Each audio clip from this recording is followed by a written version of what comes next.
I'm Tony Namulo, and I'll be your host for the Experience Architect Show, where we aim to inspire you to create more meaningful experiences every day.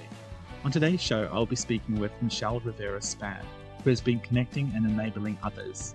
She is also the VP of Business Advancement at Taylor & Francis, the global academic publishing company that has been advancing human knowledge since 1852. Hi, Michelle, and welcome to the Experience Architect. I would love for you to be able to explain a little bit about what you do and where you're from. Sure. I'm Michelle Rivera-Spann, Vice President of Business Advancement at Taylor & Francis. And Taylor & Francis is a academic publishing company, and we are headquartered in the UK, but I'm based in Boca Raton, Florida. And Taylor & Francis, being an academic publisher, we specialize in books, journals, and digital content. And we've been around for a very long time, having been founded in 1852. And our mission is really to advance human knowledge. And so as the Vice President of Business Advancement, I'm here to really get ideas from within the organization and really help to continue to advance us and really, find out different ways of working and hearing it directly from the people that are interacting with our customers, systems, and processes. Wow, that sounds quite a large role and quite a lot of responsibility. It is. Yeah, it's a brand new role. So I've been with Taylor & Francis for 9 years, and the first 7 of those have been in marketing, and that's my background is marketing. And so I think it's been a great advantage to me being in this new role that was created. And the reason it was created was because they realized that we kind of needed to harness the ideas from our colleagues, again, really from our junior colleagues. So we had so many initiatives and things coming from the top down. And so it was really exciting when this role opened up. I jumped at it. And it's really just, I work globally. I get to interact with all levels of the business across the world, really. So this might be a really silly question, but why does it matter getting insight or ideas from junior colleagues? Like, what's wrong with top down? I mean, there's nothing wrong with top down, but you want fresh insights. You want diverse ideas from within the organization. You want to hear from the people that are closer to the customer or closer to the process. And I think that that's been an advantage for me. Having started as a marketing manager when I joined Taylor & Francis to then being promoted to senior marketing manager, director, I've been on the front lines. I've worked with our technology, with the customers. I know their pain points. And really, we really believe, and I believe as well, that the drivers of growth are our colleagues, right? Because they know the business. Not to say that leadership doesn't know the business, but your junior colleagues are a lot closer to it and kind of feeling the pain. Yeah, I can imagine. I'm assuming as a global company, you're in lots of different countries across the world. Like, in terms of the academic publishing space, like what that entails, just help me understand a little bit of, like, is that just mainly working with academia, or is it a little bit more than that? It's a lot more than that. And I never knew that publishing, I never expected publishing to be so dynamic. Because of the type of content that we produce, we support professionals, anything like for you and I, like how can we do better presentations? How can we do some podcasts? We have those types of books on leadership, but we also support academics and researchers. So and students, and we have a teaching and learning. So there is something for everyone. You can almost think of it as we can follow an individual throughout their entire career. They start out as a student, right? From their student, they might then go on doing some research. As a research, maybe they become a faculty or a professor or researcher. So we're following them throughout their entire journey of their career and also their life, because maybe they want to be better leaders in certain, areas, and we have that content. So our audience is is basically the world, the way I see it. So are people primarily, are they publishers or they consume, like, are they, content creators? So we have content creators who are authors and are researchers that submit journals, journal articles. And then we have the content consumers. So people like you and I or teachers. So one of our largest subject areas is teacher education. And that's teachers who are wanting to learn about different types of teaching programs and ways of bringing learning into the classroom. So we do both content creation and content consumers. Wow. Okay. And this is something that you guys have been doing for what? 200 years, right? We were founded in 1852. We were founded in 1852 and we are now part of Informa. And Informa PLC, and they're headquartered in the United Kingdom. And Informa is actually there's two arms to Informa. So you have the B2B event side, and then we're the academic publishing side. So when you think about it, you're joining these two great businesses, right? So TNF produces the content, has the books and the journals. And then we're having, Informa has the people that are attending these conferences around their, subject area. So you've got the event and then you've got the content creators that literally are the subject matter experts. Exactly. Yep. And so how did you even get started, like, down this path? Is it something that you always, like, did you study specifically to do this, or? No, I studied marketing. If you would have asked me, if you'd have told me I was going to be at a publishing company 9 years ago, or that I would have lasted 9 years, I would have been like, I don't think so. But my background is marketing. So I've been fascinated with the whole business area and really like knowing who your audience is and marketing something to them. I've always said, as long as you know who your audience is and the value proposition, I can market anything. So I've marketed slip resistant footwear, commercial properties, hearing aids, and I entered Taylor & Francis as a marketing manager. But where my journey has taken me to now as the Vice President of Business Advancement, it's just opened so many more. Not necessarily doors, because I'm still here within the organization, but I've just have touched on so many different projects and really able to utilize like my marketing background, because launching a new program. I've launched a program within Taylor & Francis, and I've had to really rely on that marketing background and that networking in order to really embed my program into the organization. So tell me more about, like, what is this program and, like, what do you do, like, on a day-to-day basis? I'm assuming that a VP of Business Advancement probably has quite a scary remit, or could probably do quite a few different things. Yeah. So business advancement, what my role is, again, it's about internal innovation and development, right, within the organization. So that's the main part of it. And then what I did, as I mentioned earlier, it was a new business area that was introduced in this role. And that was specifically one of the remits is to get ideas from within the organization. And so what I then have done in these last 2 years is introduce an idea management program, which I never even knew any of that kind of stuff existed. To tell you the truth, I had to Google how to drive internal innovation.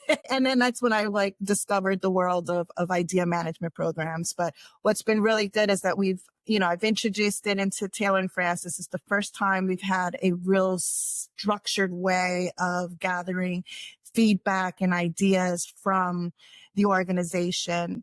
And not to say that they didn't already have a way of doing that. I think every department did, but this is the first time where it's very transparent. We've removed the barriers and it's very structured as to, when you submit your idea. So some people, when you say structured innovation, they'll probably go, that's a bit of an oxymoron, isn't it? Well, structured, when I say structured, I mean in the sense that you know where you're, okay, I've submitted an idea. I understand the process it is going to go to where, is it going to be, it's going to be reviewed by somebody, by a subject matter expert, or, or maybe my idea is already in play in the business. So that's what I mean by having like a structured way of Process. of a process. Yes. I don't want to stifle innovation. We want those ideas, but just, you, when I had launched the program, there was a couple of things. There were a few things that were really, really key, and it needed to address some of the challenges that we had. And that's number one, not having a real formalized way of submitting an idea. We also, again, had a lot of top-down initiatives, and we wanted to engage with our junior colleagues, and we wanted to remove barriers, because we realized that when you don't know that and someone has an idea, let's say in customer service, and that same idea can really benefit maybe someone in global operations, it leads to like duplication of efforts where people are working on the same thing. So your resources you're not being efficient. So that's what we look to remove barriers and really enhance collaboration. That has been my goal. And I'm assuming it's going well. It is going really well. We're 2 years. Yes, May was 2 years for us. It just feels like so much longer. But we've scaled, the program is scaled so much. Number one, we've got like over 500 ideas have been submitted. So you're talking about, when I mentioned Taylor & Francis has a books division and a journals division, right? So, and I work primarily in the books division, and that's about 620 or so people. When you bring in the journals, that's 2,500 people. So since we've launched 2 years ago, we're engaging with about 64% of the workforce. We've scaled the campaigns, or the program is scaled from advanced learning, which is the book side, into researcher services. But what I'm even more proud of is that now we have different departments utilizing the program for like even some of their team meetings and brainstorming sessions. It's just really opened up a lot of doors.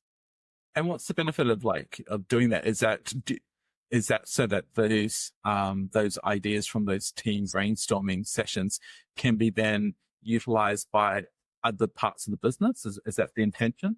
So that those ideas aren't lost? It's twofold. It's really the department or that business area can decide what they want to do with that. If sometimes they just want to have it closed for their team meeting, because we are a global company. So a team, a team can have people in India, the UK, and the US, right? So here you're having visibility. Right. So you can actively brainstorm in your meeting from wherever you're sitting. You could be sitting in our Milton Park office in the UK, or you could be at home like I am here in Boca Raton, Florida. But I'm sitting and submitting my ideas, and we're having that transparency. Oh, that sounds really cool. Like, what did you like? Obviously, you've said that you've been doing this for 2 years. In hindsight, is there anything that you would recommend for anyone that's wanting to start doing something similar that they should absolutely do, or that you would maybe do differently?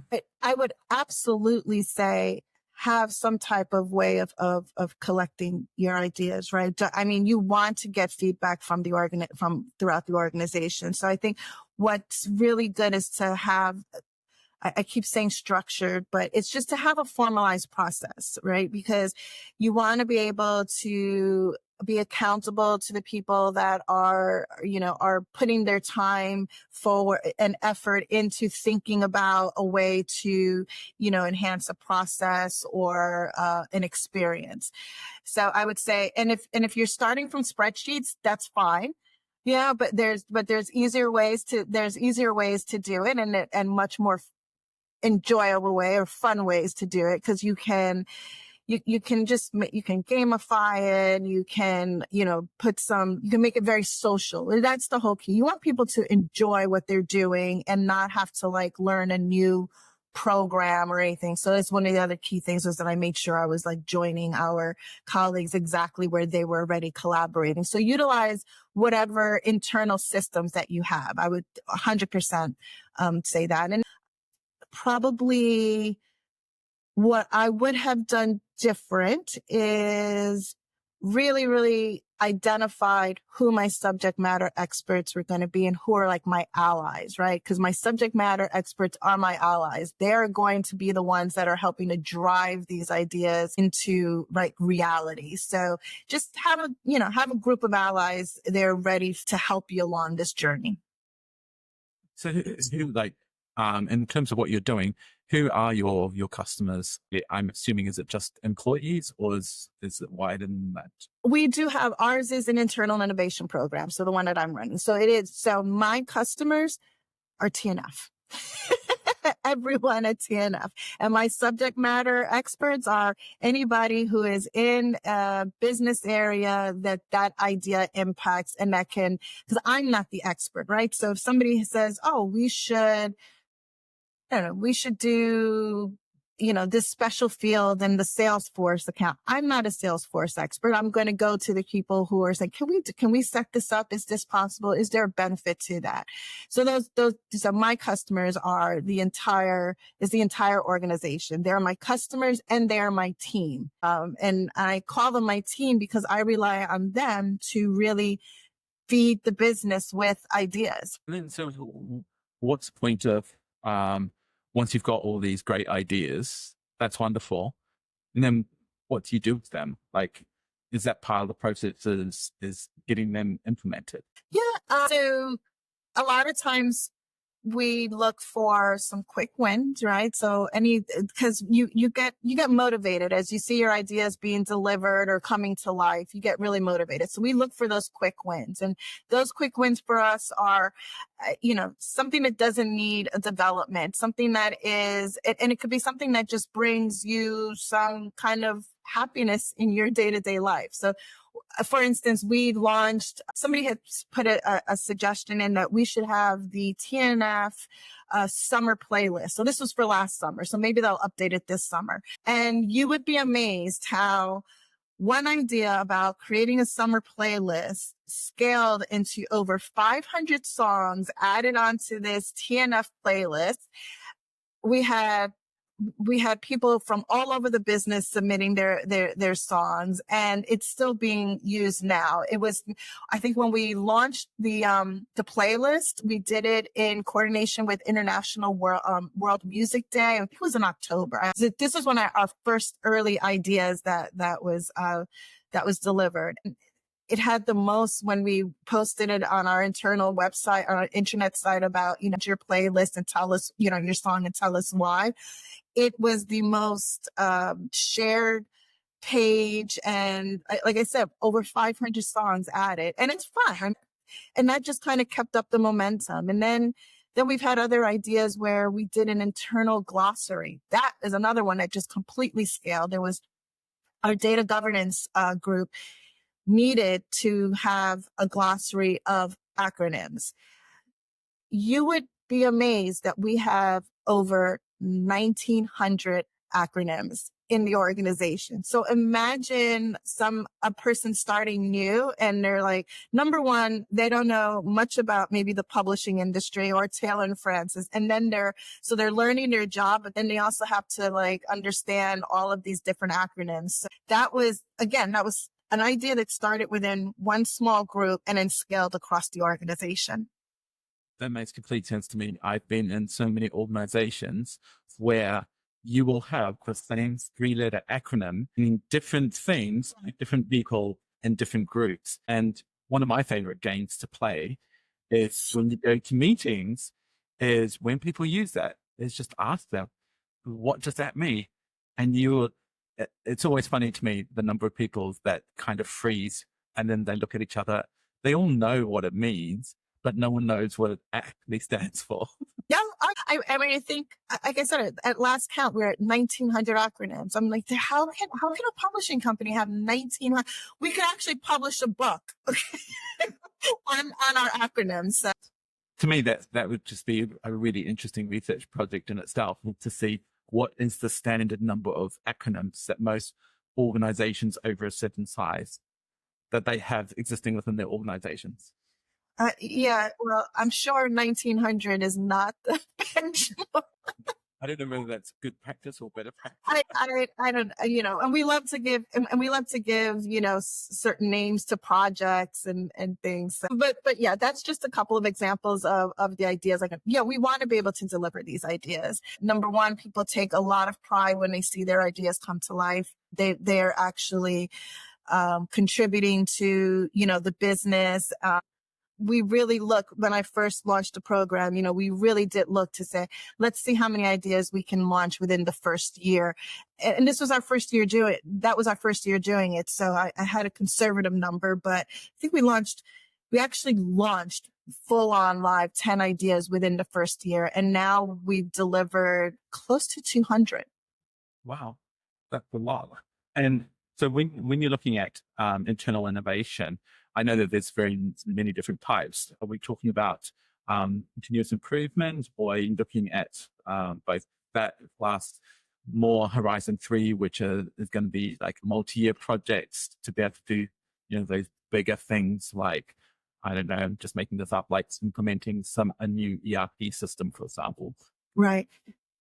So we have several campaigns going on right now. We have like our always on campaign. And when I first, what do you mean by that? I'm like, so our idea, like our call for ideas, well, we call it a campaign. So our call for ideas. And we have one that's, you could have time-based ones that, maybe they're just on for a month or 2 weeks, or you're always on, that this is, you can always submit an idea. And we were very, very general, with the first, question, which was, do you have an idea to advance the business? It could be to, enhance an employee experience, a customer experience, a process, or a new product. So we have that campaign. Then as we have developed the program, we've started being much more targeted for certain, asking certain questions for a business problem that we want, a very targeted business problem that we want to solve. So it really just depends on your organization and how you want to present, the call to action or the call for ideas. And so in our organization, we have several different types that are going on. So can I be cheeky and ask, like, what sort of, business specifics, maybe without, and breaking any confidentiality? Specific things that you're looking for? I'm assuming sustainability. Sustainability is one really big initiative, and that is actually a standalone campaign. So Informa has a sustainability program called Faster Forward that sits on 4 different pillars. So TNF, Taylor and Francis, has their own sustainability campaign that feeds into those 4 pillars through Informa. And we have a campaign manager that's running that one. Then we also, we have our revenue targets. And so we pose some challenges on how can we meet this revenue target? So that's when I say you could be very, very targeted, or you could be a little bit more open-ended. Okay, so you literally are. So it's not just a fluffy, like, give me these interesting ideas that literally just sit there and maybe a feel good that actually things that are actually going to be making changes. Yeah, we want the feel good, because the feel good, if you're enhancing an employee experience, if your idea enhances how you feel while you're doing your work, then we know you're going to be much more productive. So we do want those enhancing an employee experience. But usually enhancing an employee experience is around optimizing a process that they're having to work on all of the time. So we want those. And the way we've structured our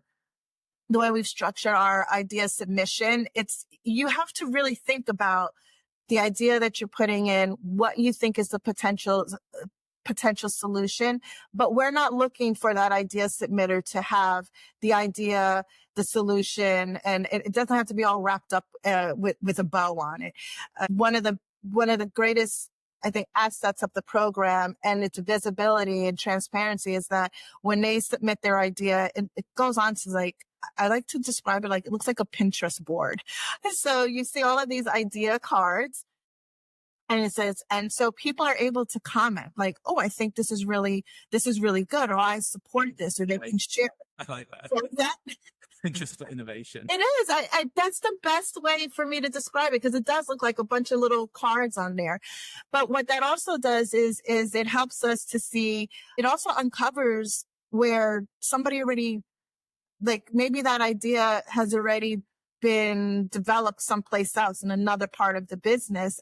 So we're able to kind of leverage that and say, hey, so it's just, again, removing all of those barriers. But then sometimes we're like saying, well, we've already done this. And it opens it up to say, like, well, then we need to do a better job of communicating that. So there's so many advantages of, it's not just getting ideas for, a new product or a new service. It's also uncovering, some gaps, some either communication gaps. That's something that I see, especially in larger organizations, very endemic, is that great ideas happen all across the organization. And often it's the same ideas that are being implemented in slightly different ways. And then you've literally lost the goodness of being able to share that great idea with the rest of the business, because everyone operates and everyone's just running, 100 miles. Everyone's going full speed ahead. And here's, yeah, I have to focus on my task. I have to focus on my job. So yeah, a lot of these ideas and things do get lost and not shared and things. It's been really, it's been a fun ride, and it will continue on. We can always innovate on the challenge that we're putting out to the business. And so there's, I'm excited to see how it progresses and how it scales across the business. Like, obviously you've been going 2 years. Where are you trying to, what directions is the program going? So I mentioned where I started out. I work in the books department or books business area. So it is scaled across to researcher services, which is our journal side. And really, my goal is to see this embedded in the organization throughout, so that this is the main channel of how we get ideas, about enhancing or improving the business and continuing to, advance human progress. So we are really aligned with our overall business objectives, and that the program is what's driving that. That sounds cool. Tell me a little bit more about the business side of Taylor & Francis. When you're working with customers, I'm assuming Taylor & Francis customers are academia, it's your researchers. Who else might I not be thinking of that should also be a Taylor & Francis customer? Corporations would be Taylor & Francis, yeah, because we have a lot of professional and learning and development content. So a corporation like Microsoft might want to, host a training for their employees, and we, based on our content. On our journals side, we do a lot on pharma and research and development, government, hospitals. You would not. Again, I was surprised at how diverse the publishing industry is, and how many people you connect with and come in contact and that are using your content, your books, public libraries. We have content for public libraries, but as well as the ones in the universities. Our customers are very widespread. Yep. So then that must mean that when you're going out to those customers, they obviously need very different things. So I can see where having a program internally that make things either more efficient, or even is listening to customer related feedback, how that could be really impactful for your business and managing that in a more transparent way. Yeah. we're also going to be starting to collect some feedback externally. You're going to run a small pilot with an editorial team. So for around the journal's topics, they want to get feedback from those customers, and we're going to start gathering that feedback and utilizing the program for it. It's very early stages, so I haven't worked out like what are the questions, what's the feedback they want to get. But we're going to use one of our campaigns for that. So I'm excited about it because it will be the first time that we're gathering external feedback on our process. I stand corrected. It's not the first time because we run surveys, but it's the first time we're using the program to get that feedback. Yes, That's exciting. yeah. What would you say is the biggest eye opener for you in going through this whole process? Was there something that surprised you, or the biggest learnings for you? The biggest surprise for me, I would hope to say it was a good surprise, is that the level of engagement that we got right from the start of the program. I mean, I think, before I even officially launched the program, I went out to the business to say, okay, we're going to have this thing called an idea management platform, and your first call to action, your first task is to name this platform. I mean, I had over 250 ideas, name submissions. We had over 125 people that voted. So they landed on Ignite. That's what the idea management program is called here. It was really good to see the level of engagement. And because it really validated that we hit on something really important, right? So we were giving employees a voice. And that's really important to me, in my role as part of business advancement. I really do see myself as someone who's giving people a platform to share their ideas and without where they might not be comfortable all the time, right? So like I came from marketing. I was with everyone there as a marketing manager. And as I've been promoted throughout the organization, I want to make sure that I'm giving people the opportunity that maybe I might not have had at other organizations. So that's what kind of surprised me, is just the level of engagement, because it just said, okay, yeah, we're on to something really good.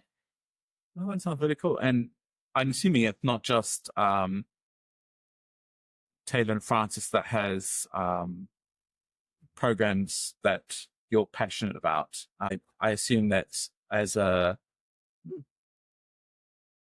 marketing manager, like how do you think of yourself? Do you think of yourself as a VP, as a marketer? What defines Michelle?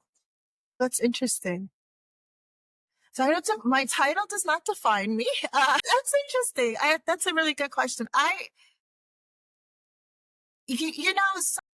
few people have described me as an enabler, but in a good way, and a connector. And that really resonated with me, because that is what I like to do. And I think that in my role here and in other roles that I have done that, I always look to, how do we connect people to do something even better or bigger? And so I guess I will say that I see myself as a connector, and an enabler in a good way. Yeah. So, and I utilize my marketing skills in that. Yes. Well, for anyone who that's willing to become an enabler or a connector, what advice would you give? Well, I never take no for an answer. You have to, I don't. My father used to say, when somebody says no, say why. Why not? And so, yeah, I tend to look at the positive side. So when somebody says, "Oh, we can't do this," I'm like, "Oh, let's figure it out." So I think so I would say, don't take no for an answer. If you want a seat at that table, you deserve a seat at a table, and you have to just put yourself forward. So you might take a couple of steps back, which I have. I've been, I've had to take 2 steps back and then I take 3 steps forward. But I think it's just I persevere. And that's really, really key. So, like, I'm assuming that your background, have you always in Florida? No, I am originally from New York originally from New York. My parents were born in the States, but I'm a Puerto Rican and Puerto Rican descent, and my father was of Puerto Rican and Jamaican descent. But I grew up in New York, and I moved to. I've always lived like up and down the East Coast. Yes.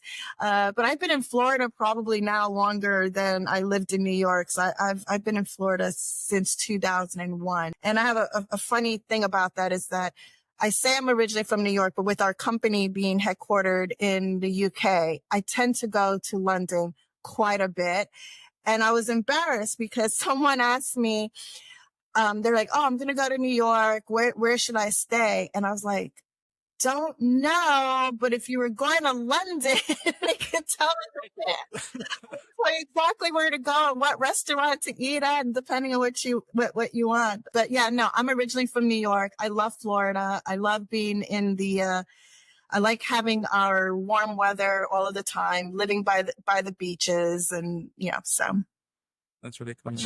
And what inspired you to be able to was this whole part of work, or was it more a personal thing that you moved to Florida? I did. Florida was like for retirees. Not Southeast Florida, thank you. I'm only 40 miles. I'm only 40 miles away from Miami, so no. But yes, it is a retirement. It was a very personal decision to move to Florida. Number one, I love New York. When I went from New York, I went to Atlanta, and I liked Atlanta a lot. Florida, I like the diversity of Florida. And when I moved to Florida, it was while I was newly married and was gonna, said, okay, if I'm gonna start a family, I wanted to start a family in a place where my family would be accepted. Okay. So I originally grew up in upstate New York. So I was born in New York City, and the older I got, we kept moving further and further up north in New York. The family joke was that we were going to end up in Canada, but we didn't. We were just outside of Canada, like in Albany. But it wasn't very diverse where I grew up.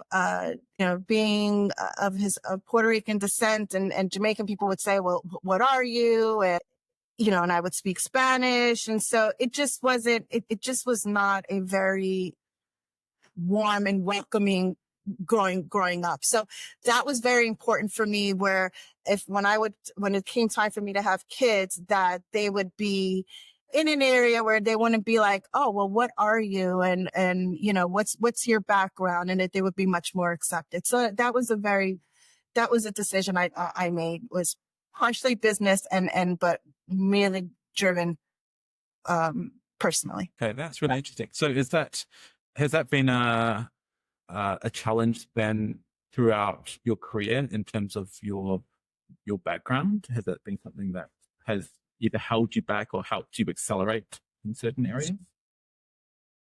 I would say it has been a challenge. It has been a challenge in my, as I've progressed in my career. And I sat on a panel a couple of months ago. It was in March. It was for Women's Month. And it was about the concrete ceiling. So we've all heard about the glass ceiling, right? Where it's women hit the glass ceiling, but women of color have an even harder time in hitting the concrete ceiling.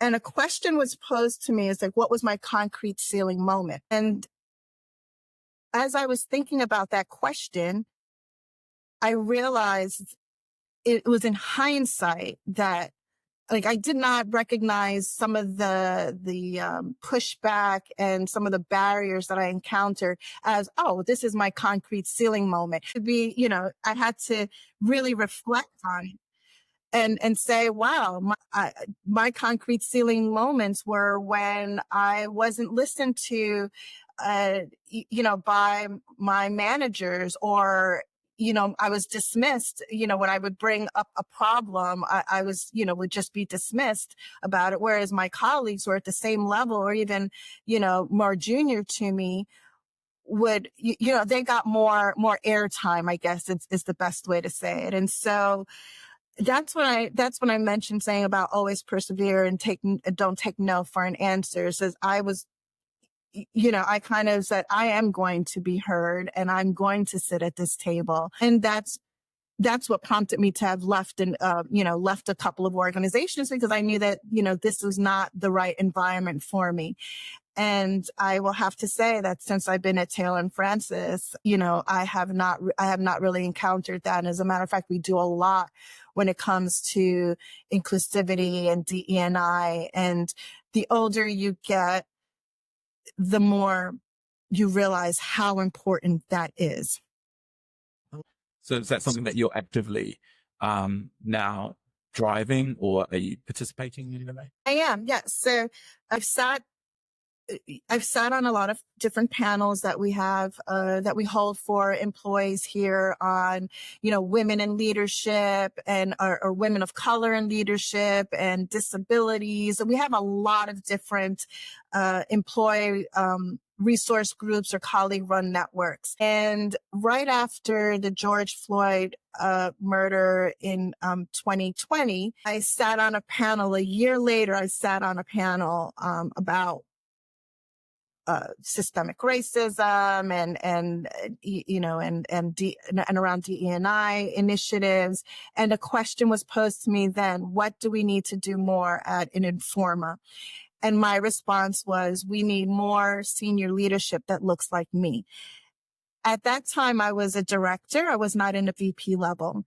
Fast forward 2 years later, I become I got into this, my VP role. And I said, you know what? I need to put my money where my mouth is.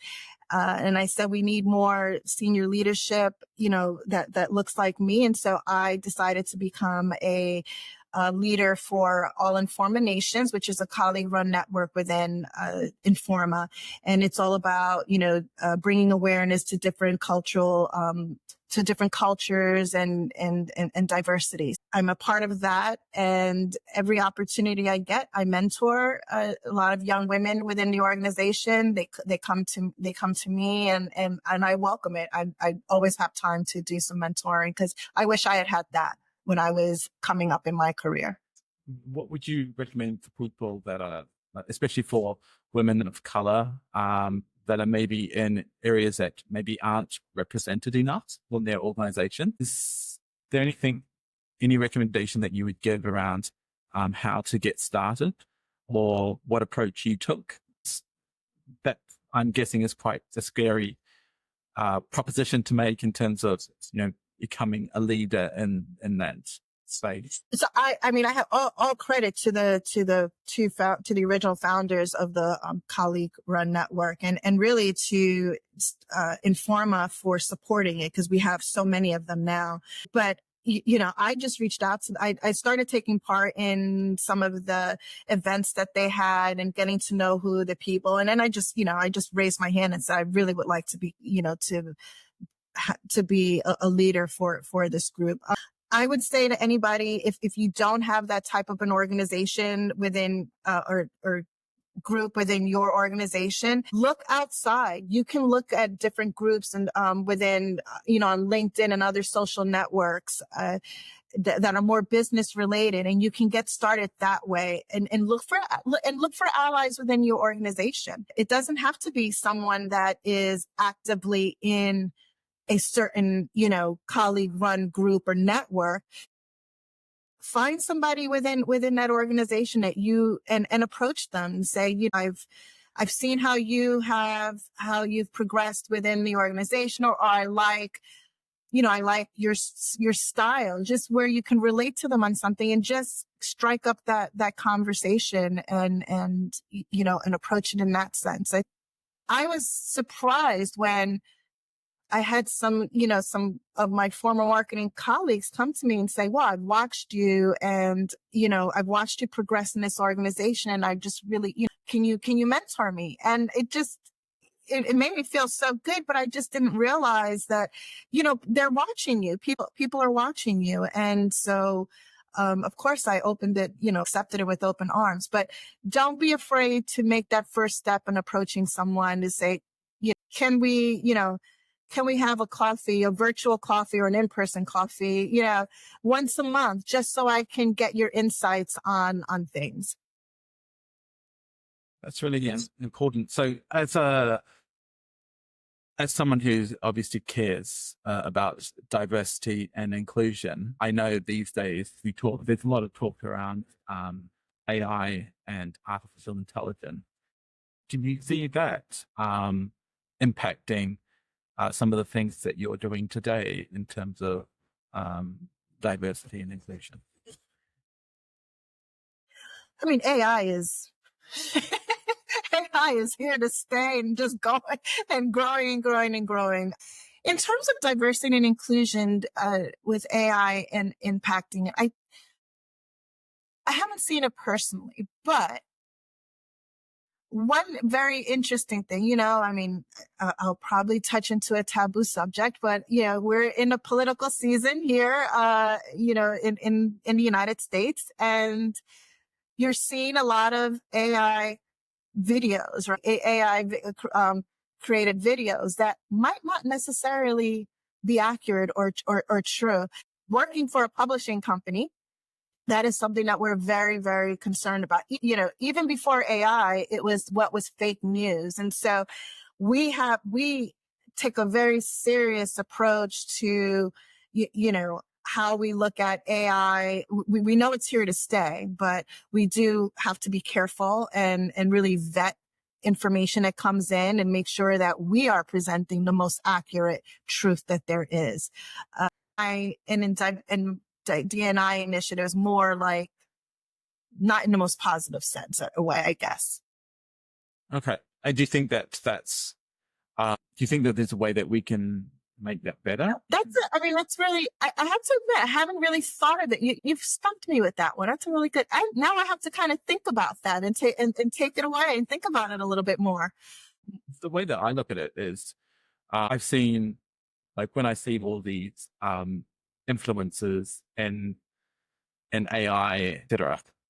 Let's be real, they don't look like us, right? I'm just thinking if we've learned anything from history, do we have diversity in the training models that we're using to ensure that AI that is going to be used for the future of humanity, like most of these AI providers are talking about, will that be good enough to service everyone, or is it only going to be for the people that it was designed by, essentially? I see your point.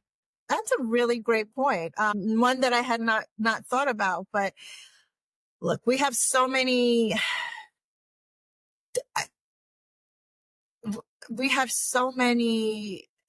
intelligent new innovators out there that are always creating something new that I know, I'm sure we'll start seeing more around the DE&I and AI and its impact, and in a positive way. And I think it's like a watch that space. So I'd be curious to see, but I really am intrigued by your point on that. I like that.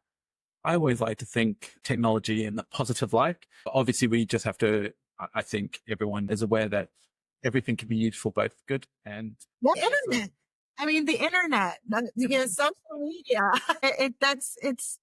it's everything now. I think that is created, anything new technology that comes out, there is the good and the bad side to it. And it's just really making sure that people are educated about these technologies. So I think that's really, really important. And is there stuff that you're doing within your work at Taylor & Francis, or even in other areas that you're doing to just educate people in general? Well, yes, the AI is very big within Taylor & Francis and in Informa. And so we have an AI task force that's been set up. We welcome a lot of ideas on, using AI and different AI models and stuff. So there is but it's a very contained task force with legal and product and technology and things. So, and we have AI policies, even like how can just colleagues use AI in their day to day. And we post everything, forward for people, because you can have somebody, an author, submit a manuscript and say, and it could be all AI developed. And so we have to look for that and make, take those things into account. And I guess that also just that then led me to think of another thing, like how do you, I know that you may not have the answer to this question. I was thinking when you were thinking about that, was like, how do you, like, as research progresses and researchers use AI assistant, is that going to be valid research? That's the question. Then I was just thinking about that as No, that is 100%. That is the question. And that is what this task force is, and why we have our policy on AI policy for researchers. If you go to our website, it is front and center on Informa's website, on Taylor and Francis. And yes, I don't know. I'm not privy to all of that. It's very, it is a really, really interesting area. And I mean, it's something where I think 2 years ago, like, oh, that AI thing. Oh yeah, AI is coming. And now it is, now it is front and center. I mean, I didn't start using ChatGPT until this year.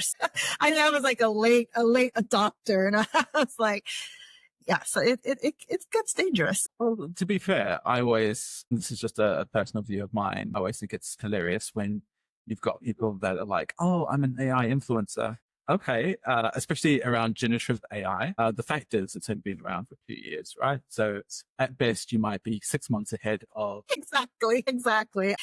Yeah. I just recently started dabbling in it, and it's fun looking to see when you ask it to create some pictures. And I think I used it for like a PowerPoint slide, and I said, give me a visual of this. And it was interesting.